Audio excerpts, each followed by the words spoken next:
Hey, it's LSFT here today, and today we're here to look at Toyota Canada's sales numbers for 2022. So the news release here says that strong December results are pushing the fourth quarter past 200,000 sales in 2022. And they're saying that the electrified vehicles represent 25.9% of vehicles sold by Toyota Canada Incorporated last year. And the Lexus division sets an all time electrified vehicle sales record in 2022. So let's go down and look at a little bit more details here. So it says despite the significant supply issues, Toyota Canada ended with a positive note. With strong December and fourth quarter sales, the company has passed the 200,000 sales mark for 2022.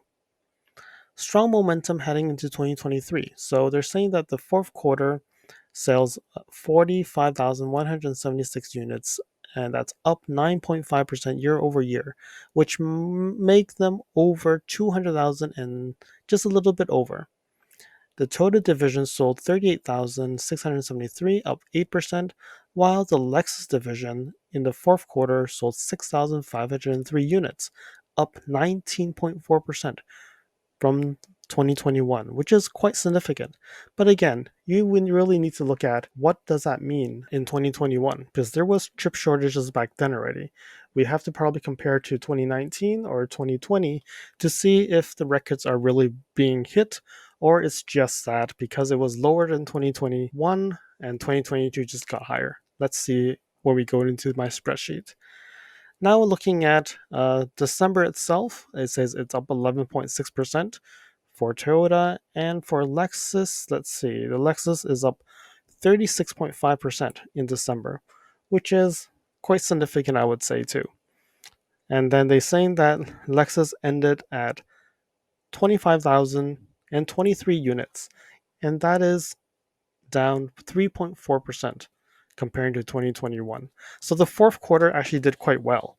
But unfortunately, I think probably June, July, like the third quarter, is probably where it hurt a lot. Probably first quarter as well too, and that's why they did much better in December, which means it's showing a sign of recovery. And hopefully that will actually mean 2023 Q1 will actually look much better. So let's see. So now they talk about the electrified information, and they're saying that now it's 25.9% in total of Toyota and Lexus. And they're saying here that the Toyota division is 24%, and for Lexus, it's 39.1% that are electrified. And it's really strong sales by the NX hybrid and the RX hybrid. So they sold 9,780 electrified vehicles in 2022. So then when we look at the fourth quarter, it's 27.6, which is still higher than the 25.9 average in 2022. So they're saying that, okay, we're seeing the Lexus RZ coming out and also the all new Prius, which will bring this number higher, and we'll see how that goes. And then they start talking about the RAV4. The RAV4 is now considered the best non pickup truck in Canada with 55,921 units. The Corolla is the best selling car in Canada. And you can see here, it actually outlines that the Lexus NX Hybrid, they sold 4,701 unit, which is the annual record for NX Hybrid. And also for the RX Hybrid, 1,822 units is also an annual record. So it seems like there are not more significant ones that are going for more electrified vehicles. And I would say the new mix of the NX and the RX, we will probably see more hybrids if Lexus or Toyota Canada is willing to produce them. So I have this spreadsheet, which is for Lexus Canada sales. This looks very familiar to the US one that I was showing in my US video. However, because the information of Canada is always slower, you can see that I have a lot of zeros here for the models because that information is not disclosed yet. So I'm still waiting for that information to be posted on either Car Figures or Good Car Bad Car website. And but these numbers I've actually taken note from the press releases. So these numbers are actually quite accurate. because these are actually published by Toyota Canada. But these numbers of the breakdown, I'll have to wait and see. Hopefully, one day they will release these numbers and I will be able to see exactly what the breakdowns are. All right, so I think the focus here is really just the totals, and I'm just going to zoom into the totals so you can actually see this a little bit easier.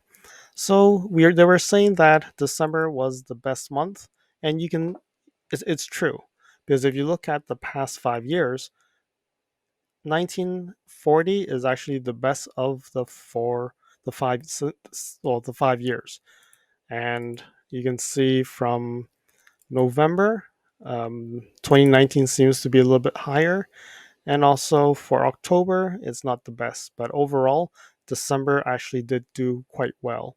And I think overall, when you look at that all together, it is very close to uh, top sales for this quarter. And you can see from 2021 to 2022, they were just off about 900 or 800 and something cars. And if you look at 2020, which actually is about a year which is even worse, especially when the pandemic started, the numbers actually did go quite bad. So when you look at this, they're quite consistent, I would say. 2018 all the way to 2022, they're selling about 25,000, 24,000 vehicles. 2020 is actually Lexus's worst year. But then when you look at this, there's so much demand. There's so many people still waiting for their NX. And I believe a lot of you guys are also waiting for your RXs too. And they cannot keep up. If they had all the chips they had, I think these numbers will be much higher. Because when you look at these numbers, they haven't really dropped as much as if you looked at in the US. The numbers have dropped quite significant. But in Canada, it seems to be reaching a break point where they're not increasing more, but they're not also reducing supply. But I know that there's still a lot of people in Canada that are still waiting for your NX hybrid, your NX plug-in hybrid, and all that. So it's interesting to see how this actually has materialized. So let's see what 2023 really comes to. And I'm hoping that these numbers are actually going to be seen in January, February being higher, like in the 2000s. And that's where you'll start seeing the increase with the new products that they're actually releasing.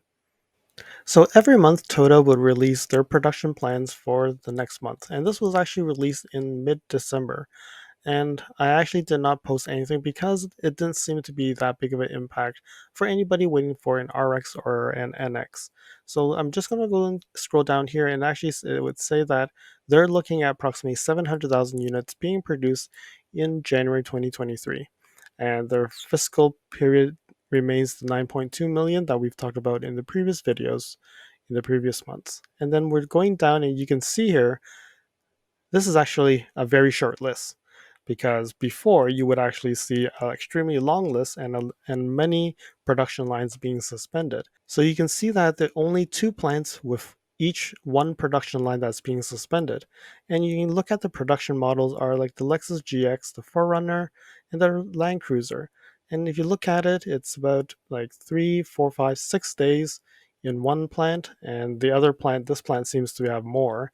That's like 2, 4, 6, 8, 9 days that are being suspended. Other than that, the NX plug-in hybrid, the NX hybrid, it doesn't seem to have any suspension for January, which is good news. So let's see what these numbers will come out, how many they can produce and how many they can sell in the month of January, and hopefully that will actually bring better numbers and people are getting their vehicles, and hopefully this shortage will start ending. All right, so now I'm going to the Lexus Canada website, and I go to build and price, and some people will be looking at this and saying, "Oh God, they've actually increased the price." And let's see what it looks like right here. So the 2023 model, you can see here now the NX 250. It says from 51,982.20, and the NX 350 59,432.20. The NX 350H is 54,482.20, and the NX 450h Plus is $63,982.20. And when you look at that, you're going to think, oh my god, I am not going to get the rebate anymore because now it's over $60,000.